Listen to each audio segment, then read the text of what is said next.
Aha. Sonra 1830-cu ildə baş verən üsyanı soruşur bizdən şahidlər. Müstəmləkə əleyhinə baş verən üsyan. Bilirsiniz ki, 1830-cu Çar Rusiyasına qarşı baş verən üsyanımız Car Balakəndə idi. Və o da 1 olaraq göstərmişdik. 5 Bakıdır. 2 Qarabağdır. Qarabağda üsyan olmayıb ümumiyyətlə. 3 Qazax Şəmşədi Borçalı ərazilərdir. 4 Naxçıvan ərazisi. Burada da üsyanımız yox idi bizim.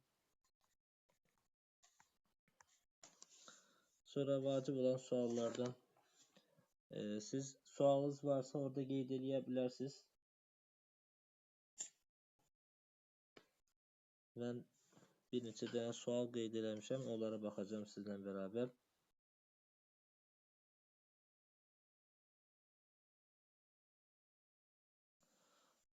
Sadə suallardır. Biz adətən çətin suallara baxırıq həmişə ki.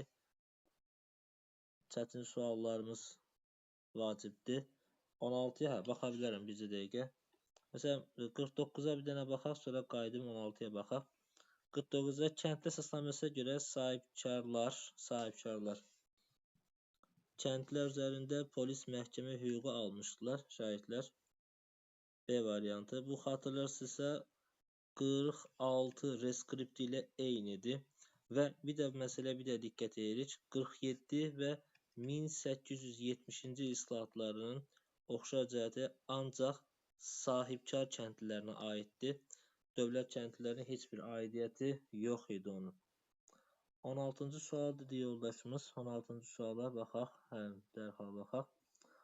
17-ci əsr Rusiya, 19-cu əsr Azərbaycan tarixinə aid olan nədir? Oxşar cəhətimizdir. Baxaq. Burja islahatları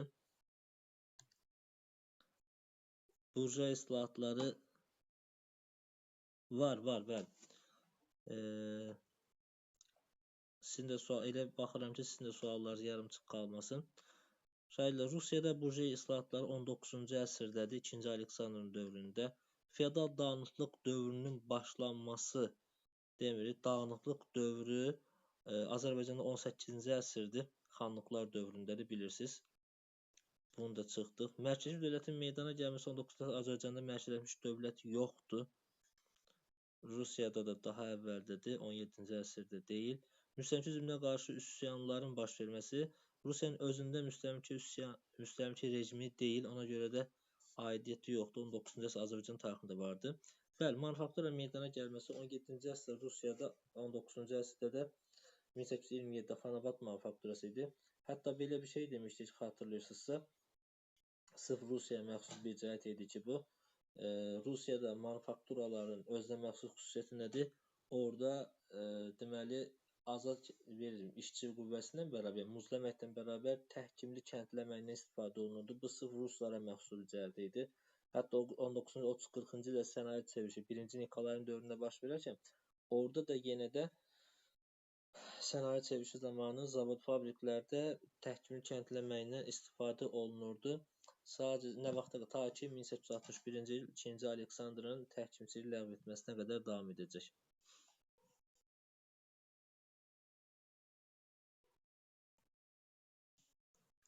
On altıya baxdıq. Bəli, başqa sualınız yoxdursa, mən öz suallarımı deyim, baxaq, sonra keçək. Varsa qeyd edə bilərsiniz.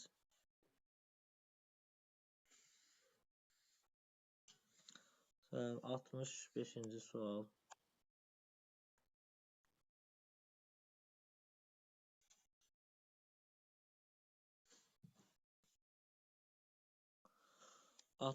Suala baxırıq. 40-cı illərə aiddir. Şimali Azərbaycanda vahid kənd idarəsinin yaradılması. Bu il növbəti dərsdə deyəcəyik.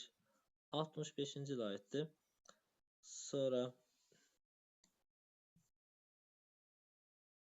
bir dəqiqə, mən özü istəyəm. 65 deyib 66-ya baxdım. Keçirilən islahatların uğursuzluğundan sonra çarizmin gördüyü tədbirlərə daxildir. 40-cı illərin əvvəllərində. Axı dedik ki, 40-cı illərdə keçirilən islahatlarda bəylərin dövlət idarəsindəki fəaliyyətləri məhdudlaşdırılır, əlindəki torpaqlar alınmağa başlayır. Bunun səbəbi nə idi? Səbəbi bu idi ki, Rusiya orada 30-cu illər üsyanları eləyənlər əsasən təşviq edilən bəylər idi, bəy bağalar idi. Ona görə də onların əlindəki torpaqları müsadirə etməyə başlamışdı. 41-də müsadirəyə başladı, 42-də isə narazılığa görə bunu dayandırmışdı. Gördüyü tədbirlərə aiddir. Bəy bağaların torpaqları müsadirəsinin dayandırılması diqqətli olacaq burada. Sonra sizin sualınız yoxdursa baxırıq. 75-ci suala baxaq şagirdlər.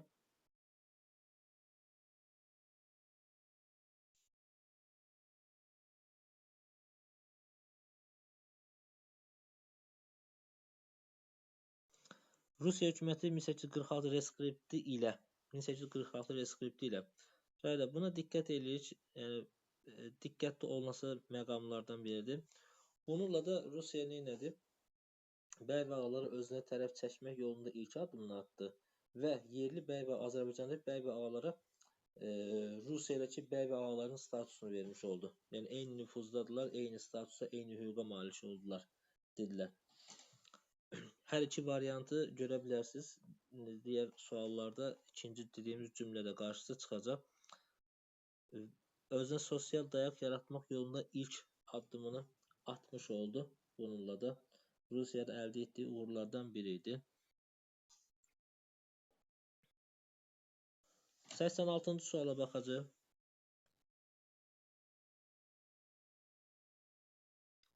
Yəni sizin sualınız varsa sırfına baxacağım, yoxsa dediyim kimi özümün müəyyən qədər seçdiyim suallar var ki, onlara diqqət eləməyə çalışacağıq. 86-cı sualda 1940-cı illər həyata keçirilən inzibati bölgü. İnzibati bölgü deyərkən ərazi nəzərdə tutulur şagirdlər. İnzibati bölgü söhbət gedir 40-cı illərdə. Amma aid deyildir. Baxın, sualı izah elədik, aid deyil. Bakı qəzasının Şamaxı quberniyasının tərkibinə verilməsi. Bilirsiniz ki, Şamaxı quberniyası yaranmışdı nə vaxt? 46-da yaranmışdı. Bakı onun tərkibindədir. Bunu çıxdı. İrəvan quberniyası 49 yaranması. Bunu da çıxırsınız. Quba qəzasının Xəzər vilayətinin tərkibinə qatılması. Xəzər vilayəti 46-dadır. Daha doğrusu 40-da idi. 40-dan 46-ya qədər idi. Xəzər vilayəti, Quba da onun tərkibindədir. Bunu da çıxırıq. Şəki və Şirvan əyalətlərinin təşkil edilməsi. Əyalətləri.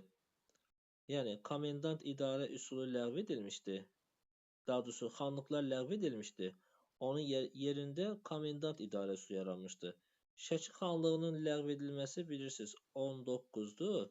Şamaxının, Şirvanın ləğv edilməsi isə 19, 20, 22, 26. 22-26-da Qarabağda Lənkərandır. Z hərfi. Birinci dərsdə olanlar görmüşlər o izahı. Deməli, bu nədir? Daha əvvələ aiddir. Çünki burada xanlıq idarə üsulu ləğv olundu bunlarda. Yerində isə əyalət dairə distansiya bölgüsü demişdik sizə. Komendant idarə üsulu dövrünə aid olan əyalət dairə distansiya bölgüsü. Həmin bölgümüzdür. Xatırlatdıq onu.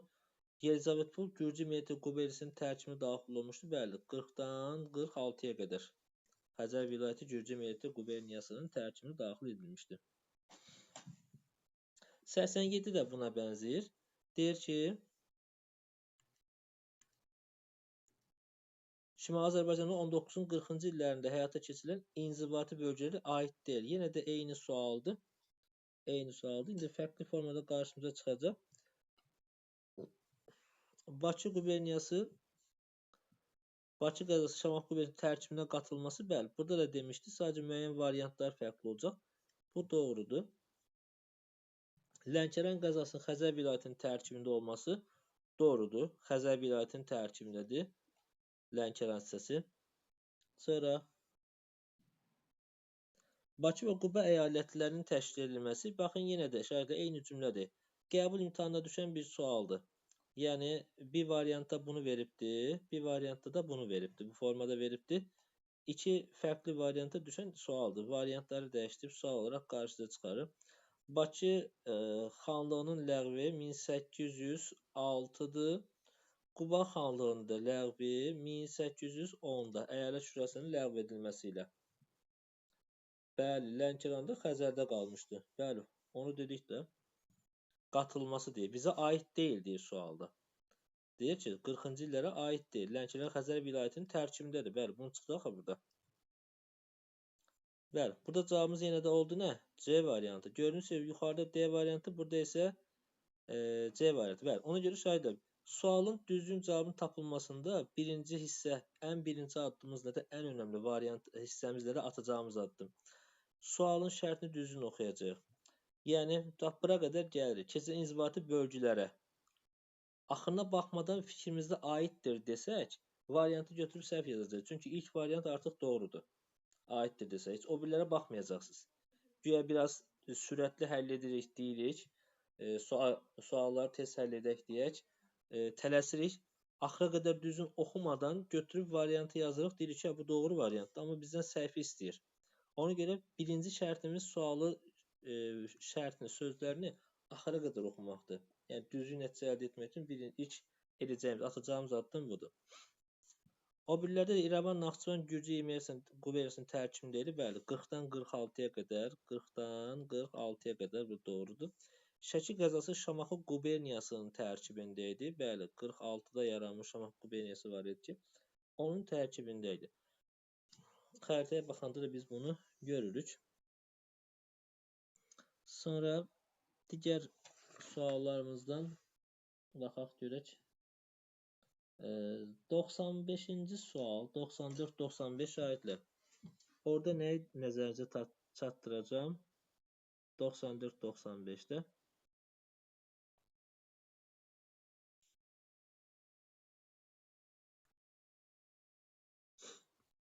Baxın, bu qrafiklər imtahan sual tiplərindən biridir.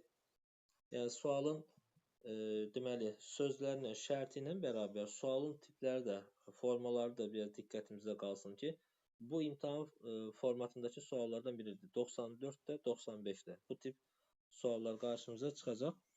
Əlimizdəykən onların da izahını verək. Həm də bir təkrar etmiş oluruq. 94-cü sual. Elə eləyək ki, hər ikisini izah edə bilək. 94 və 95. Deyir ki, 19-cu əsrin 30-cu illərində çarizmə qarşı üsyanlar, Çar Rusiyasına qarşı üsyanlar, diqqətli olun, Sovet Rusiyasına qarşı üsyan da deyəcək. Bu 20-ci əsrin 20-ci illərində olacaqdır. Yəni, AXC-nin süqutundan sonra. Burada isə Çar Rusiyasına qarşı olan üsyanları soruşur bizdən. Lənkəran üsyanı, şahidlər, sualın izahını veririk özümüzə. Lənkəran üsyanı 1831-ci ildə. Eybi yoxdur, bir neçə saniyə vaxtımız geçsin. Amma buradan cavab axtarmaqdansa sualın izahını verək, daha yaxşı olsun. Mir Həsənxan idi. Mir Həsənxan idi. Şəki üsyanı isə 1838-də idi. Məşədi Məhəmməd tərəfindən idi. Bunu yazan kimi yazırıq. Deyir, Şeyx Şamil başlıq edilib. Xeyr, yuxarıda yazmışıq. Mir Həsənxan idi. Variantı çıxdıq. Mir Həsənxan, bəli, burada yazmışdıq. Artıq oxumadan götürürük cavabı. Onun rəhbərliyə komendant idarəsi səbəblərdən biri idi. Doğrudur. Başlığında demişik, Çar Rusiyasına qarşı olan üsyanlardan biri. 3 dənə səbəb var idi. Siyasi, sosial, iqtisadi. Siyasi səbəb komendant idarə üsulu və məmurların Rus məmurların özbaşınalığı idi. Doğru variantımızdır. 38-ci sualın ikincisində deyir ki, yuxarıda yazmış olsa Məşədi Məhəmməd demişik. Bəli, Məşədi Məhəmməd rəhbərlik eləyirdi. Yuxarı yazımız qeydlər bizim işimizi asanlaşdırır. Üsyanın gedişatında hərbi şura bu Quba üsyanına aid idi. Azərbaycan tarixində 3 yerdə də hərbi şura, biri Quba üsyanıdır. Digəri 1905-11 Cənubi Azərbaycan üsyanıdır. Bir də 1920-ci ildə baş vermiş Gəncə üsyanı var. Sonra Varşavadakı müsəlman əhalinin atlıların toplanması ilə başlamışdır. Bəli, bu isə bəhanəsi olmuşdu. Toplanması ilə başlamışdır. Bu üsyana, üzr istəyirəm, bu Quba üsyanı, sualı oxumadım. Burada Quba gördüm, elə bildim odur. Bu isə Quba üsyanına aiddir, şahidlər. üsyanın başlamasına bəhanə olmuşdu. Ona görə variant da çıxırıq. Qalır 1-ə B, C, 2-yə də A. Varmı elə variantımız? Var. D variantıdır. 95'e de baxırıq. Bu da imtahan sual tiplərindən biridir. Şagirdlər. 95-ci sual. Bu qrafiklər imtahan sual formalarından biridir. 19-cu 30-cu illər üsyanlar. Quba üsyanı, Şəki üsyanı. Bu da ehtimal ki, imtahana düşə biləcək suallar. 19-cu əvvəllərinə bağlı. Komendant idarə üsulu, üsyanlar, 46 reskript, 47 kəndli islahatı və 40-cı illər inzibati islahatlar. Bunlar istisnası olaraq onlardan biri mütləq ki, imtahan suallarının biridir. Yəni mütləq ən azı bir dənəsi imtahan sualıdır. Quba üsyanı və Şəki üsyanı 30-cu illərdə. Yuxarıda qeyd etdiyimiz, yazdığımız qeydlər, Mir Həsən xan var, Quba və Şəki var. Sonra Məşədi Məhəmməd var. Quba ilə bağlı 2 dənə fikir də burada qeyd eləmişik. Bunlar bizim köməyimizə çatır indi burada. Məşədi Məhəmməd başçılıq eləmişik. Şəki üsyanı, bəli. A-nı yazdıq burada.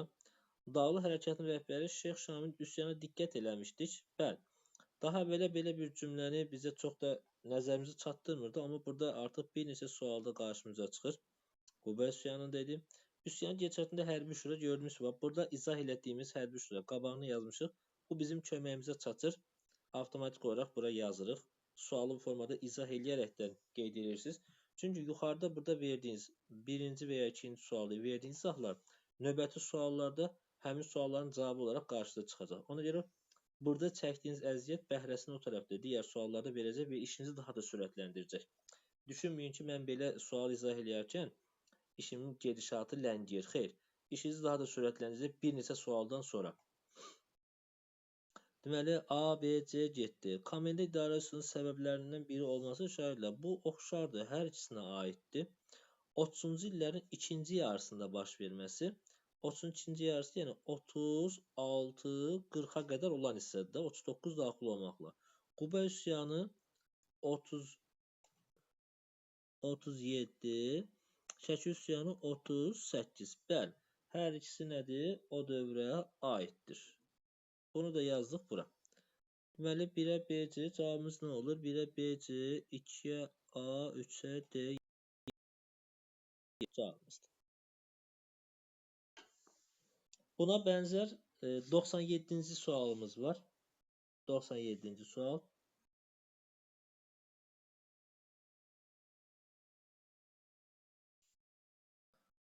...46 reskript və 47 kəndli əsasnaməsi. Niyə bu tip suallar üzrə deyirəm? Çünki dediyimiz kimi imtahana ən çox düşmə ehtimalı olan hissələrdən biridir. Müxtəlif kəndli qrupları bir adla mülkədar tabelisi olaraq adlanmışdır reskriptdə. A. Bəylərə kəndli üzərində polis məhkəmə hüququ verilməsi bu hər ikisində var. 46-da da var, 47-də də var. Sonra kəndlilərə pay torpağının ayrılması nəzərdə tutulurdu. Bu deməli 47 kəndli əsasnaməsində vardı. 5 desətin torpaq. 70-də isə deyəcək, 1870-ci islahatlar həmin torpağı satın alıb şəxsi mülkiyyətinə çevirə bilər deyəcək.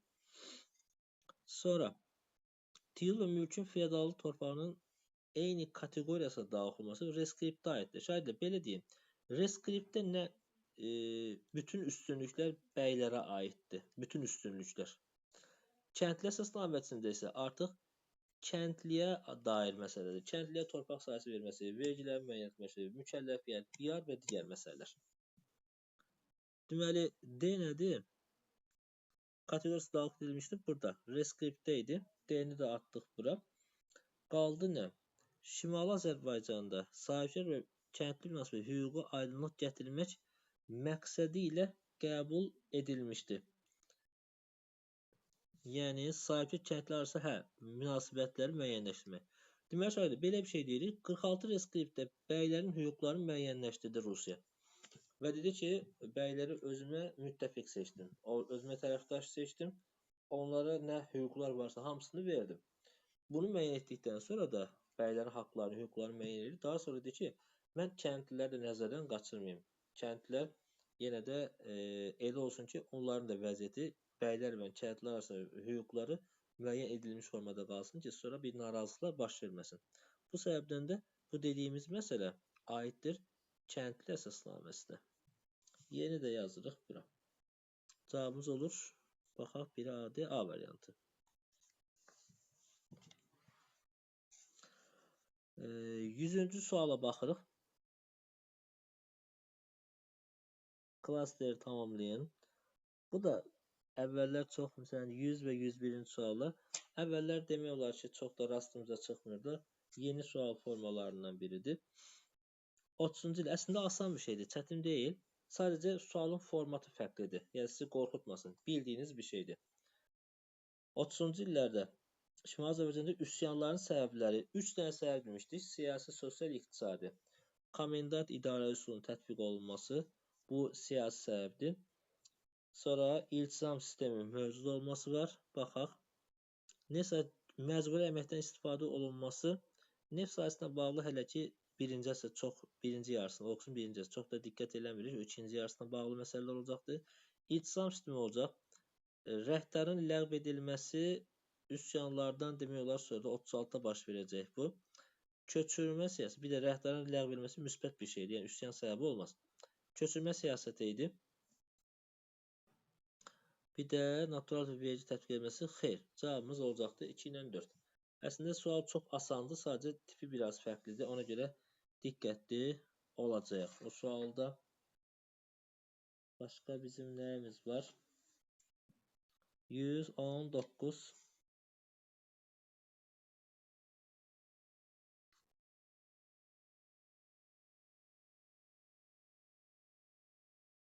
Xəritələrə diqqət eləyin. Kimin harda nəsə sualı olsa, kimin nə sıxıntısı varsa xəritə ilə bağlı mütləq desin.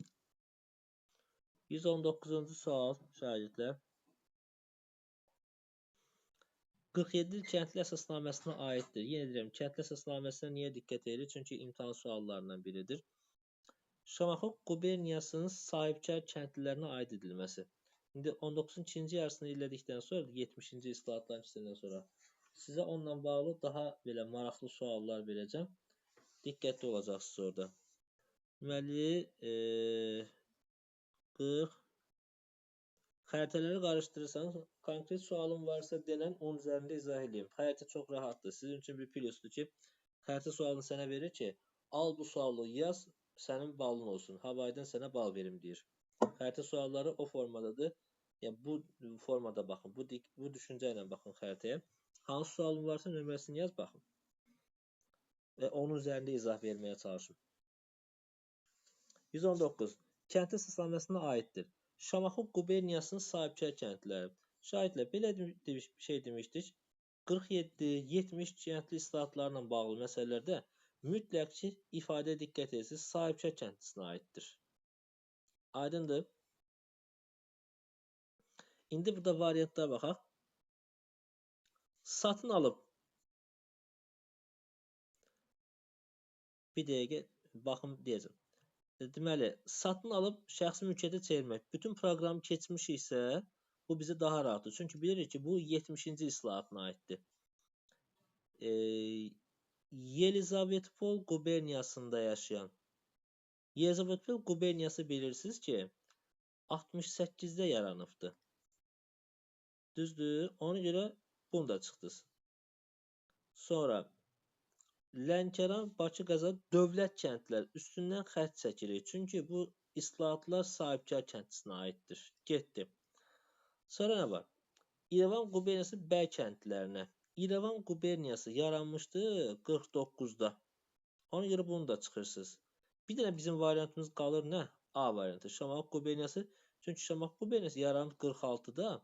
Quberniya yarandıqdan sonra 47-ci il islahatı həmin quberniyaya aid ediləcəkdir. A variantı. İndi buna bənzər 115-ci sual da var. Ona baxaq, sonra yoldaşımızın xəritə sualına bağlı fikirlərinə baxaq. 115-ci suala diqqət edirsiniz. Diqqətli olun, çətin sual deyil. Sadəcə qarışdırmayın o hissəni. 40-cı il islahatlarına, aqrar qanunlarına aid deyildir.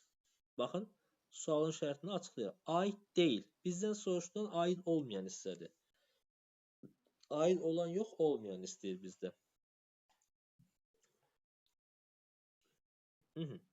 15 yaş çatmış sahibkar kəndlisinə yararlı torpaq düzdür, nəzərdə tutulmuşdur. Bu doğrudur. Mülkədarların kənd idarəçisi ilə uzaqlaşdırılması, bunu xatırlayırsınızsa 41-də demişdi, 42-də hətta torpaqlara müsaade eləmişdi, sonra dayandırdı narazılığa görə. Bizdən ümumiyyətlə 40-cı illəri soruşur. Təkcə 46 və ya 47 soruşmur. Sonra bəy və ağaların hüquqlarının reskript verilməsi 46-da. Bu da doğru variantımızdır. Şamaxı qubernisinin yaradılması, Şamaxı qubernisinin yaradılması 46-dır. Əslində belə baxanda il olaraq doğrudur. Amma bizdən soruşur ki, aqrar qanun, yəni torpaqla bağlı. Quberninin yaradılması isə şahidlər, bu inzibati bölgüdür. İnzibati olduğuna görə il uyğun gəlsə belə inzibati dediyinə görə səhv götürürsünüz. Sahibkar kəndlisinin köçmə hüquq saxlanması bəli 47-ci islahatında bunda bizdə bu hüququ vermişdi. 119-cu sual dedik. Sonra baxaq nə var? 122-ci sual. Xəritə sualımızdır. Yoldaşımızın dili xəritə sualı. Baxırıq ona. Tamam. Xəritəni öyrənmək üçün bizim şagirdlərimiz adətən belə bir şey eləyir. Deyir ki, müəllim, mən xəritəni bilmirəm. Kitabda deyirəm, mövzunun içində xəritəyə baxmısanmı? Deyir, yox. Mövzu oxuyana xəritəyə baxırsanmı? Deyir, xeyr. Baxmır, xəritəyə baxmır, suallarına baxmır, kitabdan xəritənin nöqtələrini, yerlərini öyrənməyə çalışmır. Ümumiyyətlə, xəritəyə baxmır və deyir ki, mən öyrənməkdə çətinlik çəkirəm. Belə deyən yoldaşlarımız da var. Amma xəritə çox rahatdır, baxaq indi. Xəritədə işarələnmiş əyalətlərə aid ümumi cəhətləri müəyyən edək. Şahidlər, bütün mövzuların içərisində xəritə sualları var. Ən azı yəni, bir neçə mövzuya aid olan bir dənə də olsa xəritə sualı var. Mütləq onun içərisinə baxmaq lazımdır və üzərində biraz dayanmaq lazımdır. Əyalətlərə aid olan cəhətləri soruşur. Biz bu əyalətləri öyrənməyə çalışırıq. Haradır? Bura, dediyimiz kimi, bu Qarabağdır. Bu isə Lənkərandır. Naxçıvandır, İrəvandır, sonra Gəncədir, yəni Yelizavetpoldur, Carbala kəndi, sonra Şəkidir, Şamaxıdır, Bakı ərazisidir, Qubadır, aydındır. Bu formada yazmağa çalışdıq. Bizdən soruşur nə?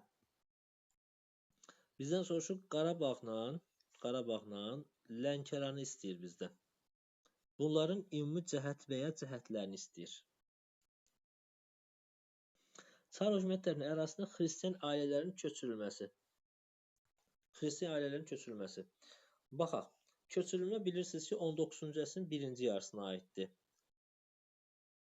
Əvvəlcə 12-13 ermənilər köçürülmüşdü. Deməli, 28-29 Türkmənçay və Ədirnə müqaviləsinə görə. Sonra 2 almanlar var. Almanlar 1717-18-də var idi. Və 3 ruslar var idi. Bu da 1830-da var idi. Qarabağ arasında. Birincisi ermənilərdir. Ermənilər Qarabağ, Naxçıvan, İrəvan, Qazax borçalı idi. Yəni, borçalı digər tərəflər idi. Almanlar Gəncə, Şəmkir zonasında bu tərəfdədirlər. Biz isə Qarabağla bunu istəyirdik. Qarabağda ermənilər dedik. Ruslar isə yenə də Lənkəran, Qarabağ və Şamaxı zonasındaydı. Yox, buradayım. Buradayım. Səsim gəlmirsə digər yoldaşlar deyin. Buradayım mən. Deməli, burada Lənkəranda kimlər oldu? Ruslar oldu. Qarabağda yenə də ermənilər və ruslar. Bu da oxşar cəhətdir hər ikisində. Deməli, tamam. Deməli, oxşar cəhətimiz nə var? Xristian ailənin köçürülməsi varmı? Var. Ərazisində 1930-cu Çar Rusiyasına qarşı üsyan. Lənkəranda var, amma Qarabağda üsyan yoxdur. Bunu çıxırsan. İkinci çıxırsan. Sonra 2-ci Rus-Qacar müharibəsi dövründə yaradılmışdı. Baxaq, Rus-Qacar müharibəsi dövründə yaradılmışdımı? Rus-Qacar dövründə yaradılmışdı. Xeyr. Komendant idarə üsulu bunların birinci ilə ikincinin arasında yaranmışdı. Çünki Qarabağda xanlıq idarə üsulu 22-dir, Lənkəranda isə 26-da ləğv olunması. Yəni 1 ilə 2-nin arasında olmuşdu. Bunu da çıxırsınız. Sonra şahidlər müsəlman əyalətləri rəisliyini daxil idi. Ona görə xəritəni bir də yazılarımı silirəm. Müsəlman əyalətləri rəisliyinə daxil olan ərazilərimiz, bunu bu formada çıxırıq belə, təxmin ola bilər, biraz əyri-üyrü ola bilər. Müsəlman əyalətləri rəisliyi, şahidlər, belə bir şey demişdik. Daha doğrusu bunu da silim. Bir hərbi dairə rəisliyi demişdik. Bu zona idi. Yəni Bakı, Quba, Dərbənd idi. Müsəlman əyalətləri rəisliyi Şəki, Şamaxı, Qarabağ, Lənkəran ərazisi idi. Z hərfində olan ərazilər, müsəlman əyalətləri rəisliyi, mərkəzdə Şuşa olmaqla. Nə deyir? Əgər daxil olmuşdu? Bəli, müsəlman əyalətləri rəisliyinə daxil olmuşdu. Şəki, Şamaxı, Qarabağ, Lənkəran. Bu Şuşanı yazdım bu formada. Bəli, ləğv edilməsi budur. 19, 20, 22, 26. Birinci dərsdə olan şahidlərimiz video qeydləri var. Z hərfi olaraq demişdim, o hissəni yadda saxlamağa çalışın. Və cavabımız oldu 1 ilə 4. Y variantı. Bununla bağlı xəritə sualı deyən yoldaşımız. Yəni bir sualı bu formada dedim. İndi mövzular fərqli olduqca da xəritə suallarını deməyə çalışacağım. Yenə də hansısa bir konkret dediyin sual varsa denən onun üzərinə baxın.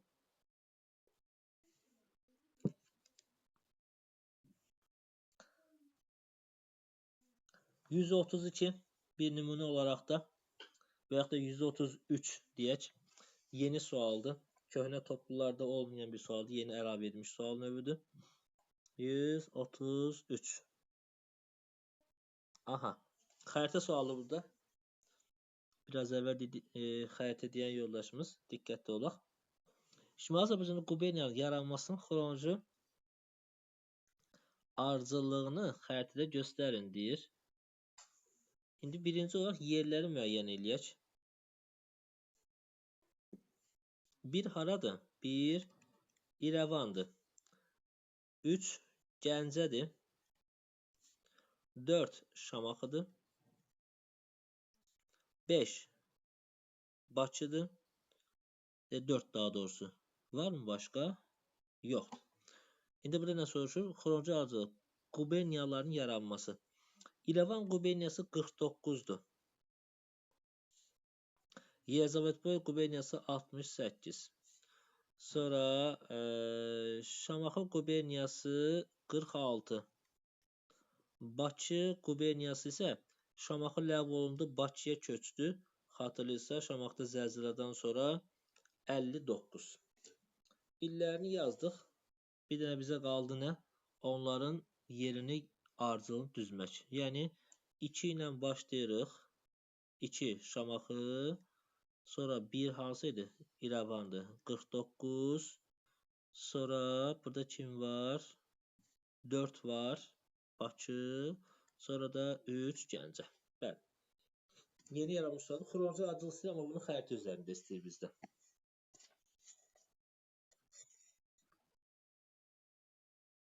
Başqa mənim deyəcəklərim bu qədər. Bununla bağlı. Sizin əlavə soruşmaq istədiyiniz bir şey varsa soruşun, yoxsa mən mövzunun izahına başlayayım. Buyurun, xoşdur. Yenə dediyim kimi, nə sualınız varsa soruşa bilərsiniz. Tamam. Bunu hələ ki onda bu qeydi dayandırıram. Hansı mövzu izah olacaq? Bundan sonra gələn burjuaziya islahatları, 70-ci il kəndli islahatı və ondan sonra davam edəcəyik.